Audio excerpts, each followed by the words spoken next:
May significant progress umano sa paghahanap kay Miss Grand Philippines 2023 candidate at grade 9 teacher na si Catherine Camalan. Ito ay ayon kay Philippine National Police, PNP, Chief Police General Benjamin Acorda Jr., base sa ulat ng GMA News Online kahapon, November 6, 2023. Kaugnay nito, hinimok ng PNP Chief na sumuko na ang mga sangkot sa pagkawala ng beauty queen.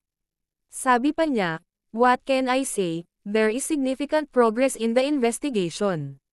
And that's why I am appealing now to those who are involved, sana sumuko na."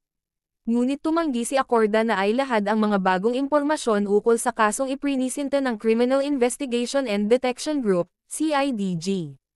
Nauna na ring naiulat na may person of interest na sa pagkawala ni Catherine.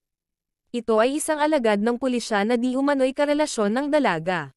May lumabas na ring second person of interest sa kaso, at sinampahan na rin ito ng reklamong estafa at carnapping. Siya ang may-ari ng kotseng dala ni Catherine noong araw na siya ay biglang nawala. Peke umano ang ibinigay nitong pangalan at address sa deed of sale ng kotse. Patuloy pa rin umanong iniimbestigahan ang unang person of interest na isang police major, ngunit hindi pa rin umano ito nagbibigay ng impormasyon tungkol sa beauty queen.